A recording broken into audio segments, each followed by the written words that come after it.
Bom dia. Então hoje nós vamos começar o módulo 4. O que foi que nós vimos até agora? Nós vimos, primeiro, o que era processo de decisão, né, como tomar decisões. Depois nós tivemos uma visão geral de BI. Depois nós falamos de Data Warehouse, né, que são os armazéns de dados. Só que os armazéns de dados não são os responsáveis por gerar realmente a informação. Eles provêm uma infraestrutura voltada para agilizar a busca por informação. Mas agora, neste módulo, o mais importante é que onde a gente vai ter muita prática, estudo de casos, exercícios mesmo de equipe aqui na sala e tal, vai ser exatamente onde nós vamos focar a questão de modelagem, né? De como eu pego, de como eu monto, né, a partir do Data House, uma estrutura conhecida como cubo, onde exatamente eu cruzo as dimensões, né, frente a um fato, para daí eu descrever o que acontece no meu negócio, no máximo de precisão possível. Então a ideia é exatamente eu trabalhar com OLAP. Então aquele termo, lembra OLAP, que a gente estudou, que é análise de dados? Então é aqui onde acontece o processamento OLAP. Porque no Data House nós vimos que o Data House é um banco relacional, embora a gente vai ver a partir desse modo que a modelagem é um pouco diferente. Mas ainda assim consiste num banco. A diferença aqui não, aqui já não é mais um banco transacional. É realmente uma outra infraestrutura na qual o acesso, usando até uma linguagem especial, tá? Que é a MDX, que assim, no caso do SQL Server, que é exatamente uma linguagem voltada para consultas nessas estruturas multidimensionais, tá? Nessas estruturas onde você vai ter várias dimensões descrevendo um fato. E esse vai ser o nosso objetivo a partir da aula de hoje. É realmente relembrar o que a gente já viu sobre Data House, já começar a diferenciar Data House de cubo e daí falar da modelagem multidimensional. Depois disso nós vamos falar das operações. Vocês vão ver drill down, drill up, drill through, rank, tá? Que são operações que a gente faz dentro realmente de uma estrutura multidimensional. A ideia, por sinal, é que eu já tenho um ambiente pronto com essas operações. Vocês vão ver que a ideia, nessa aula em especial, eu vou estar com aquele outro tablet, né, o Windows, e aí eu vou exatamente estar, mostro a teoria, aí eu mostro a solução. Mostro a teoria, mostro a solução. Tá? Então vocês vão ter exatamente a ideia para entender como é que funcionaria esses recursos especiais, né? Drill down, drill up, drill through, o rank, entre outros. Tá bom? E aí falar da dimensão tempo e terminar com as regras básicas de OLAP, né, criadas por Ed Carcode, tá? Que é um dos criadores também do banco de dados relacional, tá bom? Então essa é a ideia, a gente vai levar umas 6 aulas mais ou menos, tá? Por aí, para ver todos os assuntos com propriedade, tá bom? Um estudo de caso, etc, tá? Então, vamos exatamente relembrar aqui algumas definições rápidas, só para já passar bem rápido esses slides, só para ter um breve flashback, para a gente contextualizar a discussão de hoje. Então, por favor, Mônica, primeiro tópico, Business Intelligence. De novo. Tá, Júlio? Então você vai sentando enquanto a Júlio vai. Júlio.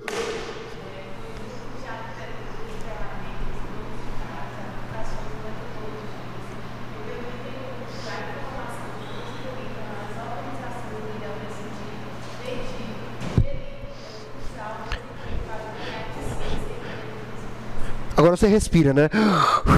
Depois de uma leitura realmente contínua dessa, mas é o que a gente está vendo, né? Então, quando a gente fala, por exemplo, Data Mart, Data House, são, na verdade, tecnologias, recursos, né? O ETL, são ferramentas, são recursos que permitem você gerar informação que auxilia no processo de tomar de decisão, como a gente já tem batido na tecla até agora. E aí nós falamos até disso nas aulas passadas, né? No módulo anterior, a questão da obrigatoriedade ou não de um Data House no processo de BI. Então, Mônica, primeiro tópico, o processo.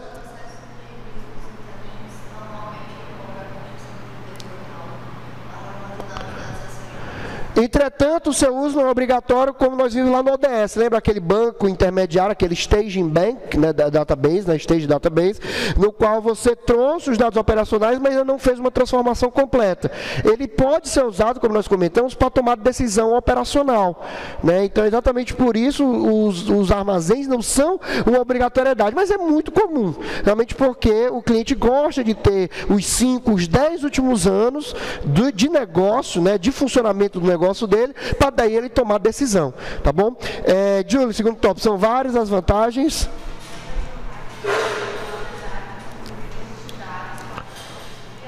Tá? Então são várias as vantagens. A primeira, consistência e qualidade nos dados. O que é que eu estou querendo dizer com isso? Quando vai para o DW, passa pelo ETL. E durante o ETL eu faço a união dos dados, eu limpo as redundâncias, elimino registros absurdos e assim por diante. Então, eu garanto a consistência e a qualidade dos dados. Tá? Também centralizo todo o meu negócio no único ponto. Como nós comentamos aqui, é muito a proposta do DW de ser a visão única, né, do fato, a visão única da verdade, é interessante porque você pode ter 3, 4 sistemas operacionais diferentes, cada um deles com uma fonte de dados específica, e a partir daí no ETL você junta isso tudo num ponto só. E esse ponto seria exatamente o armazém de dados. Também, claro, o legal é que você cria um histórico, né, ou o que o pessoal chama, né, um archive, né, um arquivamento do que já aconteceu no sistema operacional e que não é mais necessário estar no sistema operacional. Nós comentamos aqui que quando você utiliza a estratégia, você acaba melhorando o desempenho do ambiente. Né? Você melhora tanto para o operacional, porque você vai tirar dados que o operacional não precisa mais, como também você melhora exatamente por usar o DW e ele ser otimizado para consulta, você consegue melhorar o desempenho das solicitações do usuário, caso queira. Né? Lembra? Até eu desenhei aqui uma figurinha, né, um esboço aqui, no qual eu poderia usar exatamente o DW e o ODS, né, dependendo do intervalo de dados, para fornecerem dados para o sistema de relatório do meu sistema. Ou seja, eu tenho um operacional para trabalhar com o CDU, né, vamos dizer assim, do CRUD, né, o commit, o delete e o update, mas toda vez que fosse fazer select, eu não faria select nesse banco operacional, eu faria selects no banco, no armazém, já que ele é otimizado para consulta. Então, que claro que existiria uma latência, né, um tempo, uma diferença, um delay entre o momento que eu inseri o dado e o momento que esse dado está lá no armazém, exatamente por questão do processo do ETL. Mas dependendo da frequência, pode ser interessante, porque você tira então essa carga do operacional e joga realmente para um outro banco, distribuindo assim as operações. Tá bom? E aí, como, né, o BI gera informação para o negócio? E aí exatamente vem o conceito de análise de negócio. Julie, basicamente...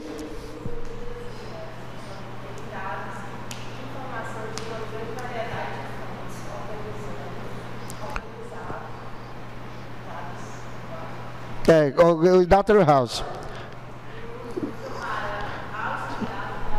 Ou seja, vocês já entendem que dentro do BI, o armazém me ajuda a tomar decisão, tá? E aí, a partir dos dados do Data Warehouse, eu tiro esses dados, eu leio esses dados para aplicar modelos e métodos analíticos. Observe que agora eu estou saindo do DW, eu estou usando o DW como base. A partir desse ponto, eu tiro os dados do Data Warehouse para fazer alguma coisa com eles, que é exatamente o processamento analítico, ou como nós vimos nos módulos anteriores, nós chamamos de OLAP. Tá? Então, observe que o OLAP é uma outra infraestrutura. Então, isso significa que eu posso até ter um outro servidor que não tem nada a ver com o servidor que está guardando de um armazém de dados. Então, eu vou ter um servidor que aguarda o armazém e eu posso ter um outro servidor totalmente diferente, fisicamente falando, onde vai ter exatamente o resultado do processamento analítico dos dados do Data Warehouse. Tá? Claro que no começo do projeto você pode colocar todo mundo na mesma máquina, né? Mas depois é interessante você ir separando, porque vocês vão ver que a quantidade de análise que vão ser feitas realmente é muito maior, é muito pesado. Esse processo é conhecido como análise de negócio, ou Business Analytics, né? E aí unifica, contextualiza e descreve os fatos que ocorrem no negócio, analisado, permitindo a obtenção de vantagem competitiva. Então, exatamente a maior sacada de uma estrutura multidimensional é porque você vai ter um ponto central, que nós chamamos de fato. Nós vamos ver a definição, eu não sei se ainda hoje, mas no mais tardar daqui a 1 ou 2 aulas. Mas, basicamente, eu já comentei que o fato é uma descrição numérica de um evento que acontece na empresa. Então, por exemplo, a empresa tem um processo, Mônica, de venda. Então, eu posso descrever numericamente a venda, como o total da venda, a quantidade de produtos que foi comprado, eu vou dizer assim, o peso, se for, por exemplo, uma loja virtual, né, o peso da encomenda que foi enviado, a comissão que o vendedor, ou seja, observe que eu estou falando só do quê? De valores, atributos numéricos. Então, o fato, ele descreve um evento de forma numérica. A gente vai ver isso com mais detalhe, mas basicamente é isso. Só que só a parte numérica não significa nada para mim. Se eu tiver lá, por exemplo, total de vendas, eu tiver lá 1.400.000, bom, beleza, tem um total de venda, mas eu posso analisar esse total de venda por dimensões. que é exatamente outro tipo de tabela que vocês vão aprender que existe. Onde a dimensão descreve, a dimensão contextualiza o fato, descreve os detalhes do fato. Por exemplo, eu tenho lá, vocês vão ver que é legal, no Analysis Service, você arrastou o fato, né, total de vendas, pá, ele mostra o total, 1.400.000. Aí, por exemplo, eu quero ver agora essas vendas, mas por estado, Ceará, Piauí, Maranhão, etc. Aí você vai ter o campo lá na dimensão, geografia, você vai ter o campo estado, aí você arrasta. Quando você joga, automaticamente, isso aqui é legal, automaticamente, aquele resultado, aquele result set, né, que era um campo só, ele vai se quebrar já automaticamente, mostrando os totais por estado, e no final o grande total. Então, automaticamente, somente num drag and drop. No drag and drop, eu arrastei, aí ele já vai mostrar. Ceará, 200.000. Bahia, 400.000. Sei lá, Maranhão, 200.000. Tá entendendo? Ele quebrou o fato de venda por estado. Eu posso, a partir daí, chegar a arrastar agora para ver por produto. Por exemplo, eu pego agora, eu quero ver de acordo com o nome do produto. Pá, aí ele também quebra pelo produto. Ou seja, eu, a partir de uma sumarização, que é um valor total, eu vou descrever esse fato, detalhando cada vez mais ou menos de acordo com a minha necessidade. E é isso que e mais uma vez, sem você montar selects, joins, nada disso. Porque tu já imaginou o trabalho que seria se você fosse fazer uma consulta desse aspecto, ó? Como eu disse, primeiro para você obter o total, você teria que usar uma função tipo sum, lá, né? Select, sum, somar todo mundo. Mas depois tu quer por estado, aí tu teria que já montar usando um join, né? Para pegar lá a parte de estado. Aí tu quer o estado e o cliente, aí tu teria que fazer join com a tabela de cliente também. Aí tu quer com produto, ou seja, jamais tu teria o poder, né? Melhor, jamais você daria ao usuário o poder dele montar a consulta do jeito que ele quer. Toda hora o usuário teria que ficar ligando para ti e tu alterando lá o select para atender a necessidade dele. E isso não compensa. Fora que toda vez que tu executasse essa consulta, o SQL Server, o Oracle, o SQL teria que fazer todos os joins de novo, todos os cruzamentos, todas as sumarizações. Coisa que nessa estrutura não precisa. Já está mastigado. Ele só faz realmente ler e mostrar para você. Tá? Esse é o poder do processamento analítico. Eu já deixo o fato descrito por N dimensões. E aí basta eu arrastar o que eu quero e ele vai montando para mim essas sumarizações. Tá? É fantástico, vocês vão ver que realmente é drag and drop mesmo. Tá? E aí exatamente eu consigo analisar de um fato de acordo com o parâmetro que eu quiser. Cidade, produto, tempo, vendedor, sei lá, época do ano, o que eu quiser. Eu tenho diversas dimensões, né, que eu posso estar utilizando de acordo com o negócio para cruzar aquele fato e daí eu extrair informação. Pode ser que minhas vendas, por exemplo, quando eu vejo, como eu comentei, total de vendas, R$1.400.000. Pô, legal. Mas é quando tu colocou, por exemplo, por estado, rapidamente tu percebe que o estado, por exemplo, sei lá, Rio Grande do Norte está vendendo pouco, vendeu só 20.000. Aí, pô, 20.000 por quê? Aí tu começa a detalhar mais, por exemplo, aí tu pega só Rio Grande do Norte, aí tu vai olhar, por exemplo, por cidade, ou por vendedor, por filial, para entender por que está acontecendo aquilo.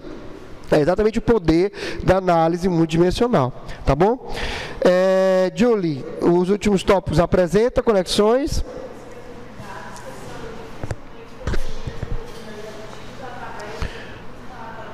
Exatamente porque os relatórios gerenciais são pedidos pelos executivos. Como assim, professor? Não entendi não. É porque quando o executivo pede um relatório para vocês que vão desenvolver soluções, ele já sabe o que é que ele espera de resposta.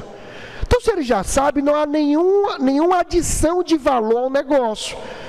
Quando você propõe uma solução analítica, você disponibiliza os dados para que esse executivo cruze do jeito que ele quiser. Então, do nada, ele pode pegar, vou pegar esse aqui e jogar para cá. Pegar esse aqui e jogar, até fazendo tentativa e erro, até chegar o momento que ele percebe uma informação que ele, olha, rapaz, espera aí, eu não tinha reparado que existe uma relação entre esse produto aqui e a baixa venda aqui nesse estado. Ó. Aí você vai tentar ver o porquê que acontece isso. Tá? Ou seja, quando o executivo te pede um relatório, você já sabe, o executivo já sabe o que ele espera. É um algoritmo, ou seja, lembra lá no primeiro semestre, algoritmo, uma das propriedades do algoritmo é que o algoritmo ele tem a propriedade da correção, ou corretude. A saída é de acordo com a entrada. Por exemplo, se eu tenho um algoritmo que soma dois números, eu informei 2 e 3, eu espero que saia 5.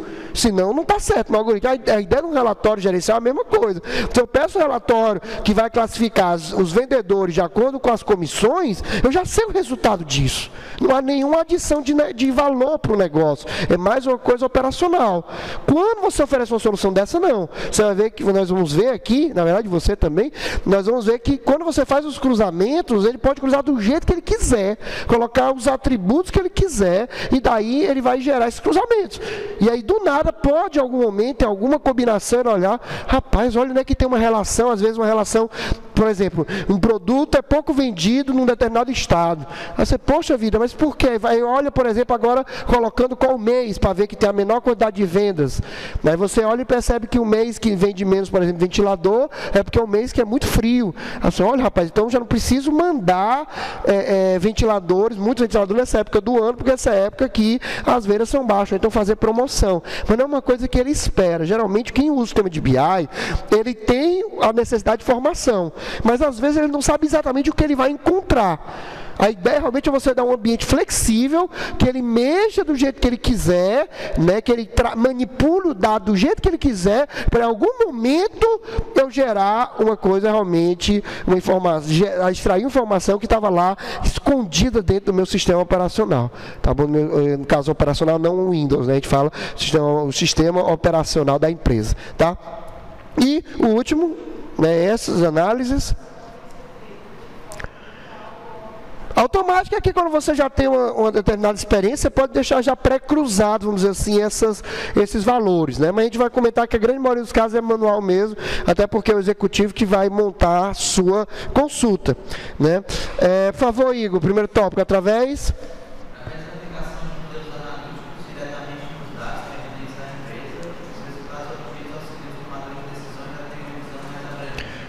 Tá, ou seja, realmente porque, como eu disse, você vai ter informações que não estavam na sua cara, vamos dizer assim, né? Não estavam realmente assim exibidas assim, para você.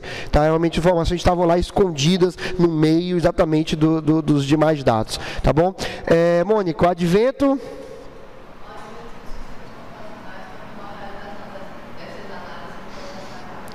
É interessante, já existia o conceito de você fazer análise em cima de dados, né? A estatística, por exemplo, é uma das áreas que embasa isso. Então, aquela estatística probabilística que vocês conhecem, a descritiva, são realmente exemplos, né, de áreas da ciência do conhecimento que já permitiam fazer análise. O problema, claro, é que você tinha que ter realmente um bom braço, né, para você realmente fazer os cálculos necessários, e muitas vezes você lidava com um volume relativamente grande de dados. Com o computador, a grande vantagem é que você tem uma grande calculadora que manipula um gigantesco volume de dados em frações de segundo. Tá? Então, por isso a importância, e é por isso que vocês estudam essa matéria aqui. Tá? Justamente porque diminui o tempo de resposta, tornando praticamente tempo real, e aí nós comentamos na aula passada exatamente esse conceito de tempo real, e análise embasada exatamente no processo de OLAP dos dados, que é realmente o processo analítico. Tá? E aí, análise de negócio é a mesma coisa de BI? Então, por favor, Mônica, o processo de análise, processamento analítico, ferramentas de BI, aplicações de BI ou Business Intelligence, tá? Então, na verdade, muitas vezes eu mesmo já cheguei aqui, né, a falar os dois como se fosse a mesma coisa, tá? Embora não sejam exatamente a mesma coisa, mas no final das contas eles acabam, vamos dizer assim, tendo tantas interseções que você considera a mesma coisa. É como se fosse aquela questão de CPU e processador. A gente sabe que o processador que CPU e processador não são a mesma coisa, né? Dentro de um processador tem a CPU e outras coisas, memória cache, barramentos, etc. Mas a gente acaba falando que é a CPU. É a mesma coisa aqui. Então, a análise de negócio é uma coisa mais ampla, onde dentro dela eu tenho realmente o BI. Só que o BI é tão significativo dentro da análise de negócio que acaba você chamando da mesma coisa. Então, é importante você entender que é diferente, mas que não é um pecado mortal se vocês chegarem e comentarem que BI ou análise de negócio é a mesma coisa. Mais uma vez, a mesma história da CPU e do processador, que vocês viram lá, é a arquitetura de computadores, tá bom? E no último caso, a utilização comum é ocasionada realmente por semelhança ao objetivo, ou seja, você acaba falando muito de Business Intelligence como análise de negócio, porque o objetivo dos dois é claro, é facilitar, gerar informação para facilitar a empresa a alcançar os seus objetivos, a realizar os seus objetivos. Até vou me corrigir, porque também é outra confusão que a gente faz. É auxiliar a empresa a atingir suas metas, e ao atingir as metas, né, você está realizando o objetivo. Tá? Vocês devem ter visto isso em alguma cadeira de administração. Né? Geralmente eles falam essa questão de visão, missão, ou empreendedorismo também, né? Empreendedorismo vocês devem ter visto esses conceitos. Tá bom? E aí exatamente você tem, né, as ferramentas de análise, né, com classificações. Igor, primeiro tópico, por auxiliar.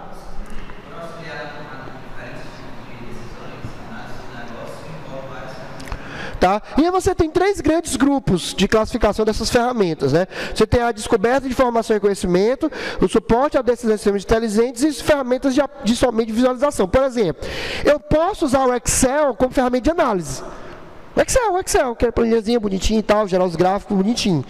Nesse caso, o Excel, pela simplicidade, embora seja uma solução com muitos recursos, mas nessa parte analítica, é uma ferramenta relativamente simples. Então, o Excel é basicamente uma ferramenta de visualização.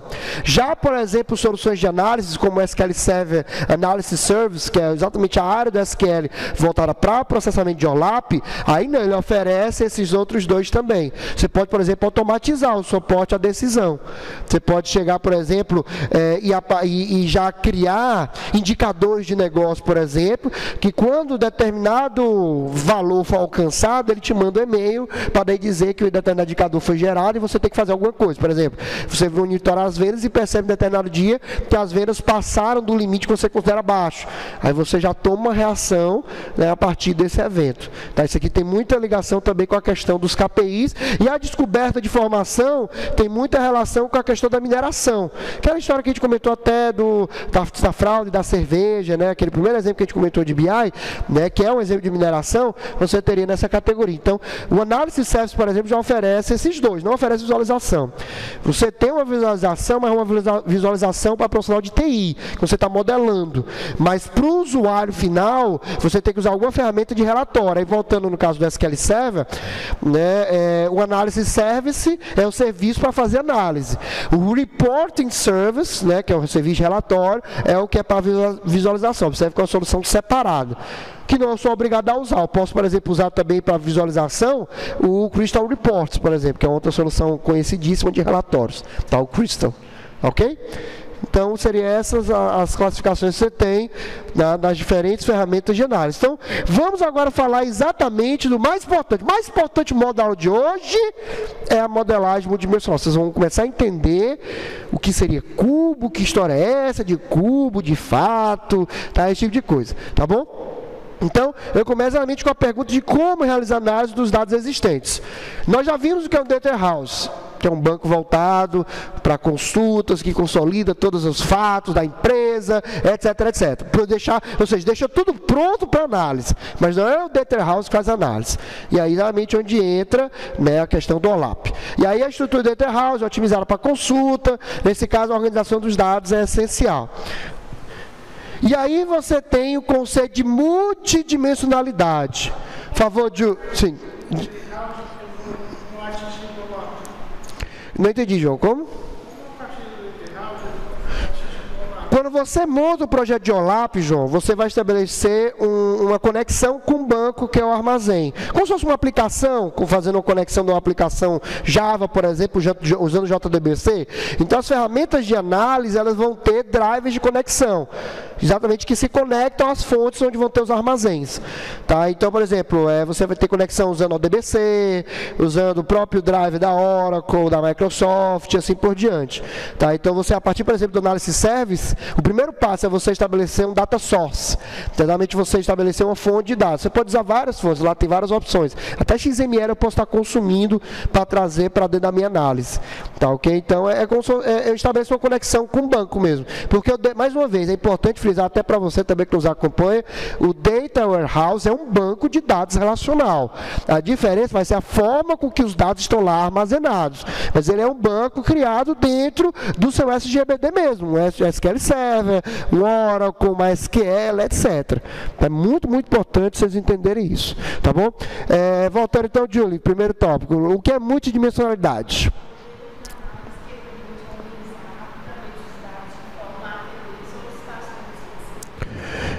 Eu antecipei agora há pouco exatamente essa agilidade que você tem na geração de informação. Então você começa a puxar os campos e vai colocando lá na área da montagem do cubo, ele já vai te retornando em segundos ou milissegundos o que você quer, realmente os dados todos sumarizados. Mais uma vez, é diferente se eu fosse fazer a mesma coisa usando uma consulta SQL, porque eu teria que fazer joins e mais joins, utilizar bastante os algoritmos de junção que vocês viram, usar bastante os recursos computacionais, né, de memória RAM, de HD, para montar esse resultado. E isso era para uma consulta.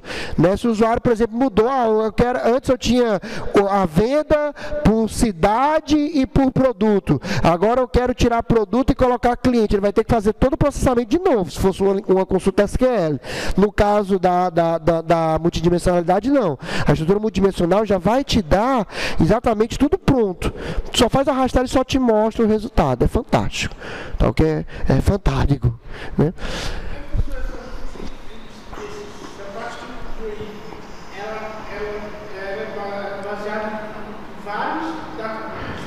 Exatamente. Ou, na verdade, assim, a gente monta geralmente, a gente vai falar sobre isso mais, João, mas antecipando, a gente monta geralmente um cubo para cada datamart. Porque como cada cubo, o objetivo é descrever um fato, e o datamart é um fato, então você acaba fazendo uma junção, um cubo, um datamart. Claro que é possível eu montar um cubo a partir de 2 datamarts ou 3 datamarts, mas aí já são, vamos dizer assim, visões muito mais consolidadas, muito mais abrangentes. E geralmente, lembra que a gente comentou nos módulos passados, que quando eu tenho um data house corporativo, eu posso criar um fato a partir de 2 outros fatos já existentes, né, para exatamente combinar. Então, geralmente, nesses casos, ao invés de eu unir 2, 3 datamarts no cubo, no armazém eu crio um fato que envolve os outros 2 datamarts ou mais, e aí esse meu cubo acessa esse datamart mais vamos dizer assim, geral, né, mais abrangente. Tá ok? Entendeu, João? Ok? Respondido? Muito bem, tá? Então, é muito importante vocês entenderem essa diferença, porque muita gente acaba confundindo exatamente Data House, Datamart com Cubo, não é a mesma coisa, tá? Então, permite que um mesmo dado seja apresentado de diferentes formas, né? Já está pronto, lá você só faz arrastar e colocar do jeito que você quer. A visualização de dados é de acordo com a necessidade do executivo, como eu disse, você não vai se preocupar em montar selects, em montar joins, em montar betweens, group bys, nada disso.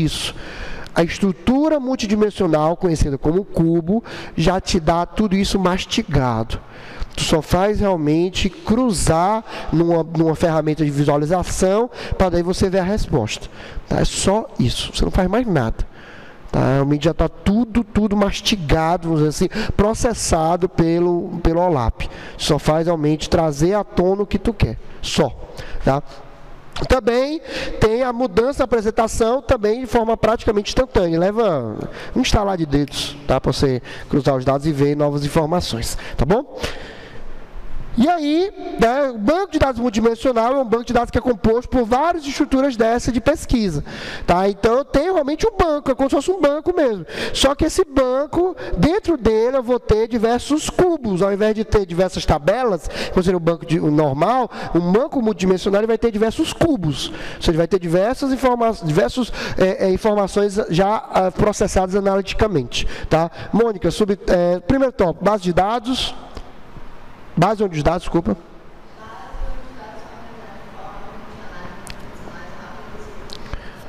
tá? E as estruturas que armazenam os dados, ou seja, dentro de um banco eu vou ter estruturas. As estruturas, como eu comentei, são chamadas de cubos, em referência à existência de múltiplas variáveis a serem consideradas. Por que chama de cubo? Porque quando eu tenho um fato, eu posso cruzar, descrever o fato por várias dimensões.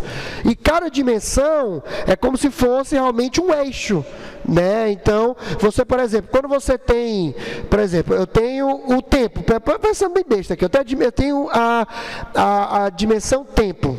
Então, o tempo lá na física, vocês lembram que é só uma reta, né? Numa retinha você vai ter o tempo, né? 0, 1, 2, 3, ou seja, é unidimensional. Eu só tenho tempo. Agora, eu posso cruzar o tempo com espaço, não posso? Ou seja, à medida que o tempo vai passando, eu vejo também como é que está o deslocamento do espaço. Então, já passa a ter um gráfico cartesiano, bidimensional, não é isso? Tempo e espaço. Aí eu vou ver, né, o crescimento. Também posso ter tempo, espaço e, por exemplo, força. Né, já seria um terceiro eixo, né, que seria o Z, né, 3 dimensões, como se fosse um cubo realmente, né? Então eu tenho também esse cruzamento. Então isso é em física. Você, professor, como é que seria, né, no sistema mesmo de negócio? Seria assim: eu tenho o total de, eu tenho as vendas, né? Então tem o total de vendas. Só que eu posso pegar as vendas e cruzar com o produto. Então já tenho venda, produto. Né? Eu tenho cada barrinho, por exemplo, né? Total de vendas de cada produto. Só que eu posso cruzar isso também por mês do ano. Então eu vou ter várias barras, né? E várias barras assim enfileiradas, né? Deixa eu até tentar passar. A gente vai ter os gráficos mais na frente, mas só já para passar uma noção para vocês, né? Seria assim, ó. Eu posso ter então, ó, né? Aqui assim, e eu teria assim, ó. Aqui é uma barra, aí bem aqui atrás tem outra assim, ó. Vocês já viram esse gráfico no Excel? O Excel tem ele. Né, por exemplo, aqui, né, colocar uma barrinha menor aqui, só para você entender aqui. Pronto, ó. Aqui nesse exemplo, eu posso dizer o seguinte, que eu estou avaliando as vendas do produto A, né, a quantidade de vendas, então aqui total de vendas, quantidade de vendas, então aqui seria a quantidade de vendas, né, por exemplo, vendeu X, né, por A, e aqui, por exemplo, no mês de janeiro, fevereiro e março, está entendendo? Eu estou cruzando, né, eu estou descrevendo o fato por várias dimensões, total de vendas, produto e o mês do ano, por exemplo. Como eu posso ter N dimensões, eles chamam de cubo, porque o cubo é a primeira figura que vem à mente quando você pensa em algo 3D. Você pensa em algo 3D, a primeira coisa que vem na mente é um cubo. Então, por isso que eles chamam de cubo, em inglês, cube. Eu estou, em inglês, ó, cube. Tá? Então, o cubo, seria realmente por representar esse cruzamento de informações. E posso ter realmente total de vendas, né? Como eu comentei aqui, por produto, por cliente, né? Olhar aqui por cliente também. Tá? Claro que graficamente, assim, eu só consigo representar até 3 dimensões, claro. Né? Embora, né, o pessoal diga que a 4ª dimensão é a dimensão das almas e tal, né? Mas não existe nenhuma, né, comprovação matemática da 4ª dimensão. Então, né, por isso você não vai ver nada visualmente falando, né, realmente associando a mais de 3 dimensões. Mas, claro que no sistema eu posso cruzar por N dimensões. Né? Porque no fundo da computação vocês devem lembrar que uma estrutura N-dimensional, na verdade, são N vetores, onde cada vetor, né, tem N dimensões. Né? Vocês lembram, né, disso? Por exemplo, quando você tem uma matriz, né, deixa eu até desenhar uma matriz direito. Quando você tinha lá uma matriz, por exemplo, 1, 2, 3, 4, 5, 6, 7, 8, 9, vocês devem lembrar que no computador você não representa dessa forma. No computador, por baixo dos panos é o quê? Um vetor, né, de 3 posições, onde dentro, né, de cada posição eu vou ter um ponteiro, uma referência para um outro vetor de 3 posições. Não é isso? Que aí eu gero exatamente a colocar os valores. 1, 2, 3, 4. Pronto. Então, é uma estrutura multidimensional como se fosse milhares de vetores, onde cada posição dessa vai ter milhares de vetores. Tá aí fazendo esses cruzamentos. Tá, ok? Só que isso, se você fosse fazer via programação ou via linguagem SQL, você tem muito trabalho mesmo. Essa estrutura já te traz isso tudo pronto. Já não estalar de dedos. Ok? Essa é a grande sacada do cubo. Tá bom? Alguma dúvida, alguma pergunta até aqui? Muito bem, tá? E aí, mais uma vez, nome Cubo, ou em inglês, mais uma vez, Cube, tá? Os dados do Data House, então, são bases para a modelagem. Então, ou seja, para gerar isso aqui, eu tenho que tirar os dados de algum canto. E esse algum canto é o Data House. Aí aqui eu justifico mais uma vez, porque eu poderia usar o operacional para fazer essa extração de dados e já colocar no Cubo? Poderia.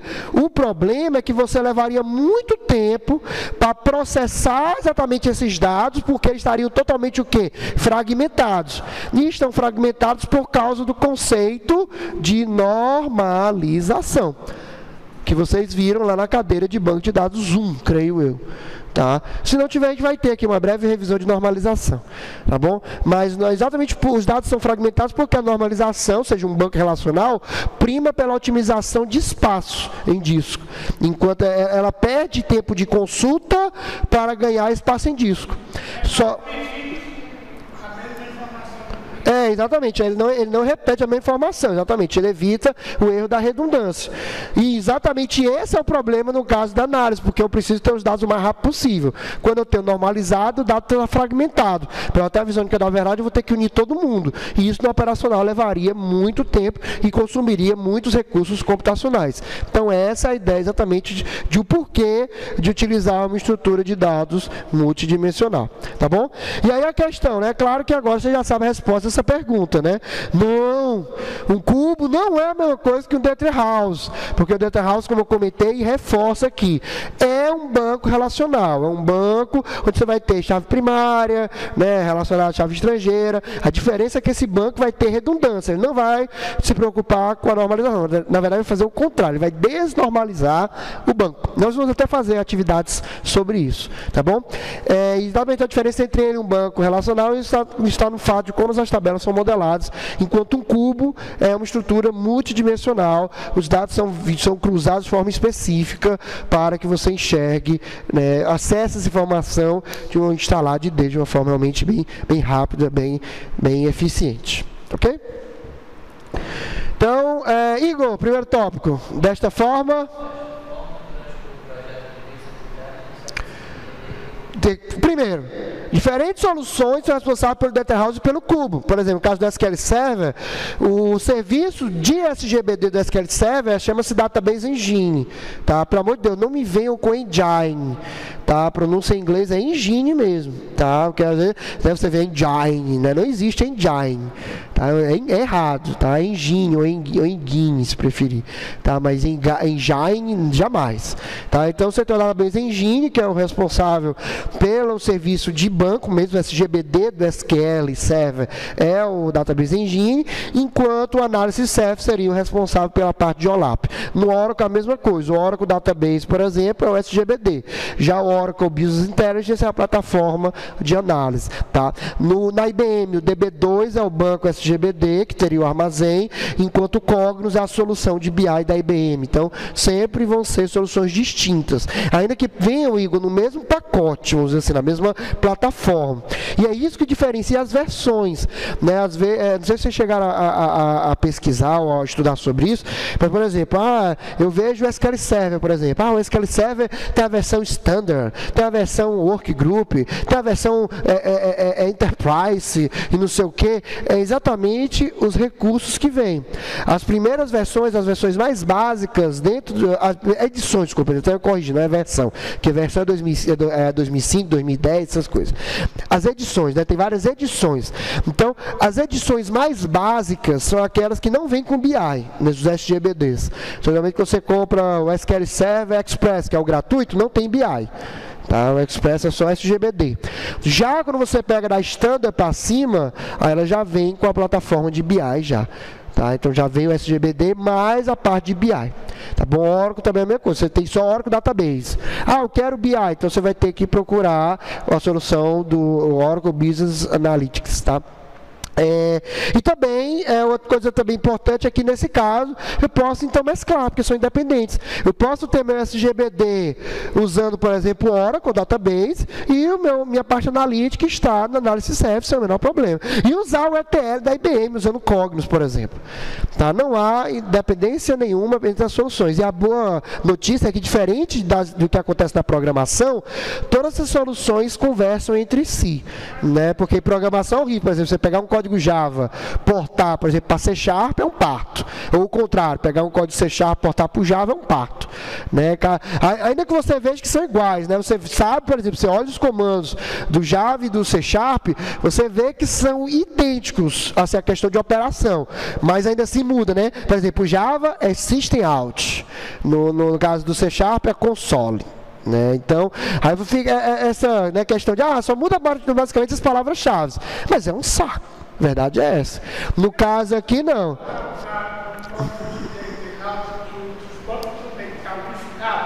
Exato. Eles são unificados exatamente no Data Warehouse. Quem unifica eles para mim? Quem unifica é exatamente o ETL. O ETL garante que quando eu jogo o dado lá no Data Warehouse, João, eles já vão estar num formato só, como a gente comentou anteriormente. Então, o ETL é que vai me dar essa garantia. Por sinal, o próximo módulo, tá? Depois desse a gente já vai ver ETL.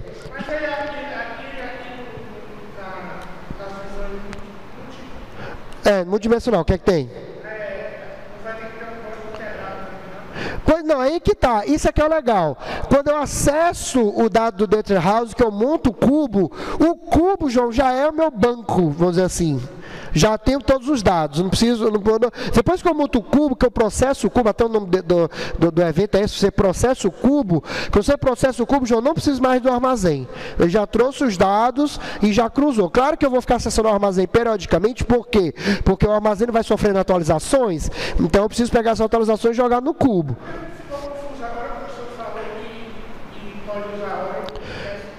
Não, porque são duas plataformas diferentes. Eu lembro que eu comentei há pouco que o cubo ele não vai acessar o Data Warehouse e o acesso é feito exatamente usando como se fosse uma string de conexão, igual como um aplicativo. Eu não posso usar a Java, que é da Oracle, com o SQL Server, que é da Microsoft. Então eu posso usar o Analysis Service da Microsoft com o SGBD da Oracle, que é o Oracle Database. Entendeu? Eu faço a conexão entre os dois, não depende um do outro. Agora, o legal, como eu estava comentando, é que isso já vem pronto, já está lá, disponível. Você não precisa ter que reinventar a roda.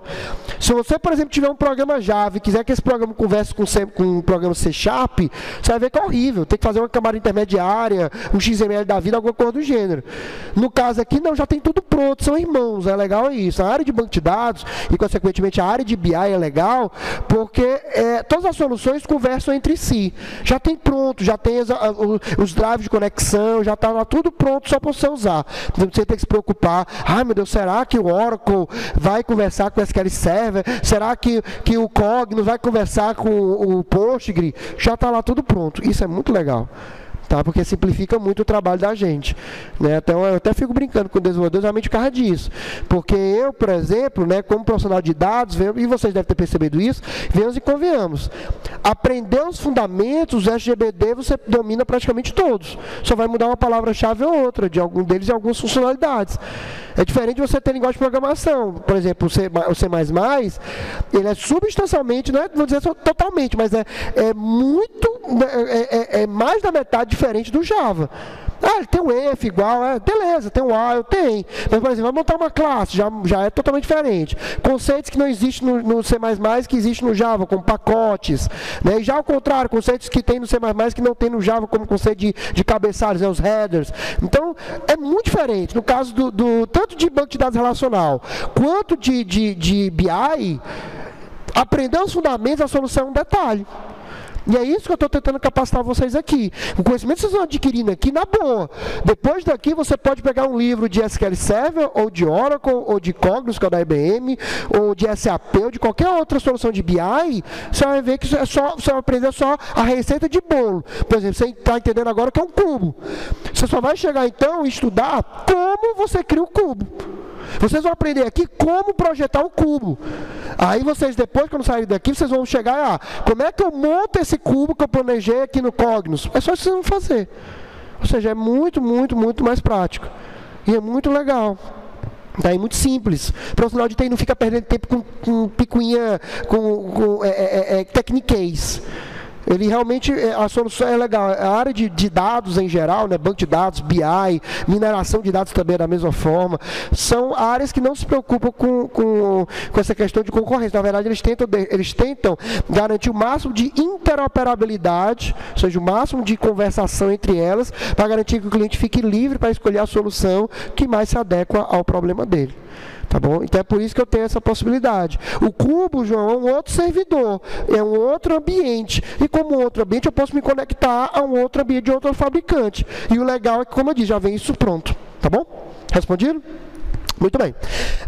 Onde nós paramos? Sim, estava falando aqui realmente dessa questão dos que eu posso usar, então, soluções distintas, caso eu queira, de plataformas distintas. Então, por exemplo, Elson, lá na minha empresa eu já uso mais SQL e preciso de BI. Então, poxa, procura lá, por exemplo, da Oracle, né, a plataforma de BI, de Business Intelligence da Oracle, que embora o MySQL não seja o Oracle, é da Oracle hoje, mas não era antes, né?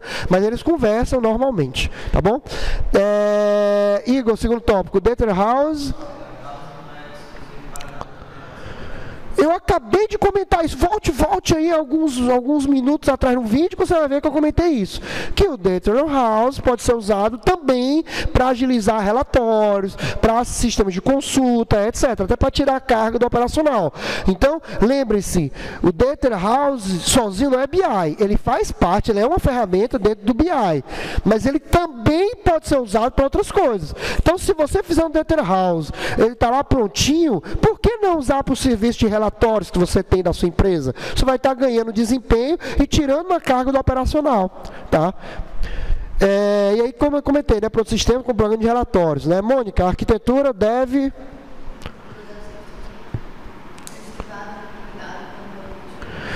Exatamente porque essas análises, como vão cruzar muitas informações, né, de muitas fontes distintas, vão levar tempo. O que é que eu estou querendo dizer com isso? É que os cubos, eles demoram, eles têm um processo, como eu comentei há pouco, chamado de processamento. O processamento é o quê? Exatamente criar esses cruzamentos todos aqui. Isso leva um tempo. Mas depois de cruzado, a pessoa faz o que quiser com o cubo. Então existe uma, como é que eu posso dizer? Você tem que projetar lá na empresa um deploy, ou seja, uma agenda de distribuição, né, desse cubo. E aí você vai ter, de acordo com a frequência que o executivo precisa, você vai ter de quanto em quanto tempo o cubo vai ser, né, montado, né, processado e distribuído para o usuário. E é importante também outra coisa. O cubo, uma vez processado, não precisa do DW. O cubo só precisa do DW quando ele está consumindo dado, né, para ler e montar. Depois de montado o cubo, eu não preciso mais do DW. Eu posso tirar o DW, que o dado vai estar lá já processado, cruzado, pronto para ficar brincando. Ele só não vai ter a atualização. Por isso que você fica realmente agendando esse processamento periodicamente. Uma vez por dia, uma vez por hora, uma vez por semana, dependendo do sistema que você estiver modelando. Tá bom? E aí, quando você usar o DW, né, como eu comentei, consome muitos recursos de servidor. Tá? E aí, qual a relação entre o cubo e o Data House? Então, por favor, Julie, os dados do Data House são...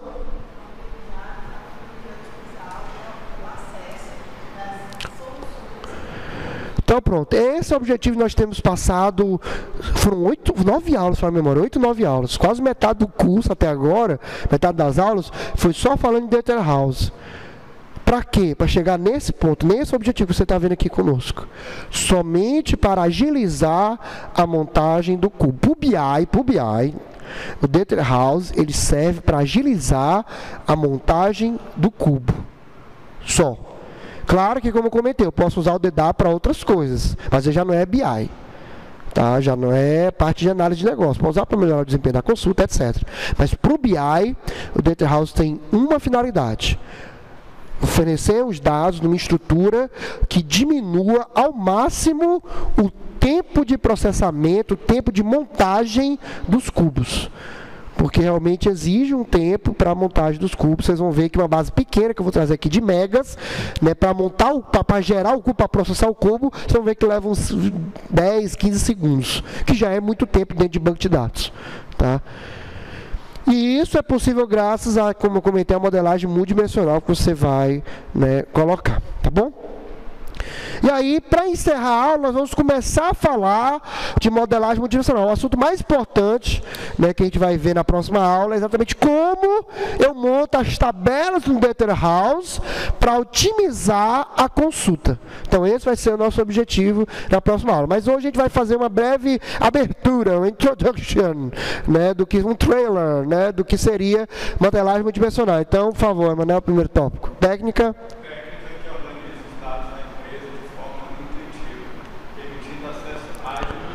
Essa modelagem, exatamente, você define como as tabelas vão ser criadas dentro do Data Warehouse. Tá? Continue, por favor, a ideia. A ideia central está nessa modelagem é que todos os dados do negócio possam ser cruzados, gerando um formato semelhante, mas ele não é o cubo, tá? Ou seja, na verdade, a ideia é que eu já coloque as tabelas, dimensões centradas apontando para o fato, mas eu não vou ter isso processado. Quem faz o processamento no final é o cubo, tá? Então eu já deixo num ponto que o cubo só lê quem é o fato, só lê as dimensões e já faz todos os cruzamentos possíveis. É isso que eu vou estar fornecendo com o Data Warehouse, tá bom?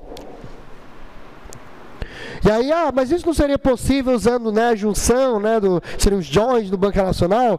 E é exatamente como eu comentei, a montagem de um banco relacional sempre envolve duas dimensões. Se você quiser 3 ou mais, você vai ter que usar junção, vai ter que usar joins. Então, Igor, por favor, primeiro subtópico, por mais que as consultas, desculpa.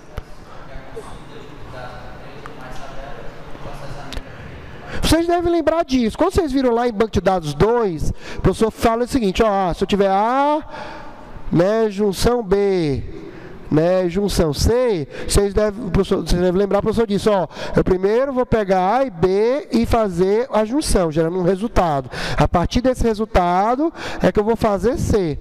Então, se eu tiver 10 tabelas com 9 junções, então ele vai fazer os 2 primeiros, depois resultado com a terceira, depois resultado com a quarta, até chegar à última. Exatamente, tá? Ou seja, isso consome muito tempo, muito processamento, muito espaço em disco temporário, porque isso aqui tudo, esse X aqui que ele é criado temporário, ele vai ficar lá no TempDB, né, no banco temporário, então consome espaço em disco. E os registros para ir para a memória, para ir cruzando, para saber quem é quem, também consome espaço de memória. Ou seja, é um tiro no pé. O legal no sistema, quando você vai pensar em consulta, é reduzir ao máximo os joins. Pode parecer legal, mas quanto menos joins você tiver na sua consulta, melhor será para você, tá? Melhor será para a sua vida, tá bom? E aí, exatamente a ideia, né, quando você tem no banco relacional convencional, é que o processamento é feito em pares, não adianta, tá? Então, essa questão de pares acaba levando um tempo, uma perca de desempenho muito grande, tá? Júlio, segundo tópico, à medida que a quantidade...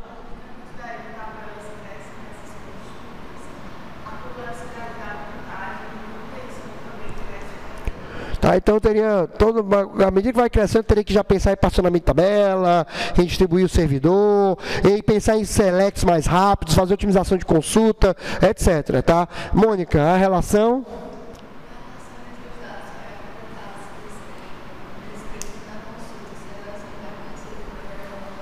Como eu comentei há pouco, né? Quando a pessoa pede para nós relatório gerencial, ela já diz o que ela quer. Então, não agrega valor para o negócio. Ela vai pedir uma coisa que já é conhecida. Ela quer somente um valor para o operacional. Tá? Emanuel, a agregação? A agregação, nesses casos, é um processo altamente custoso, né? Não encaixando-se assim nas necessidades reais. Porque o negócio precisa ter os dados em tempo real, precisa ter os dados o mais rápido possível. E toda essa agregação, junções, né, que são feitas pelos LGBDs, né, consomem muito tempo, consomem muito processamento, e isso as empresas não se dão o luxo de ter. E, consequentemente, as mudanças também exigem, nas tabelas, exigem mudança no aspecto técnico da consulta. Se você mudar um campo, você pode ter que reescrever a consulta inteira. Tá? E isso não é legal. No caso, a gente vai ver que na outra modelagem, isso não é preciso. Tá bom? Já fica tudo, vamos dizer assim, no ponto, tá? Então, essa técnica, então, em outras palavras, permite, né, que os usuários realizem as explorações do jeito que ele quer. Uma vez que você deixa essa modelagem pronta, o usuário é que vai definir, através do cubo, como ele vai cruzar os dados, né? Então, diferentes apresentações e relações de um mesmo dado, e aí ele monta da forma que ele achar melhor. Em outras palavras, a gente dá o poder ao usuário para ele montar do jeito que ele quiser. E isso é muito, não é importante, isso é essencial. Se você não der o poder ao usuário para ele montar a sua solução, para ele montar a visão que ele quer ter do dado, não é uma solução de BI. Tá? E o Data House, a gente vai visualmente a modelagem multidimensional, permite que eu faça isso. Tá? E aí, aqui eu termino a aula de hoje, explicando o seguinte para vocês. Lá, já está lá a apresentação, e já está lá também o Psicodefa. Tá? O Psicodefa é um sisteminha carinhoso, né? O nome Psicodefa, um nomezinho carinhoso que eu dei para um sistema de controle familiar. Né? Psicodefa é um sistema de controle de despesas familiar. Tá? Então, né, gostou do nome? Psicodefa, né? Então, na verdade, nós vamos ver, João, o seguinte: nós vamos primeiro montar um relacional e entender que tipo de perguntas o relacional responde, que tipo de pergunta o relacional não responde.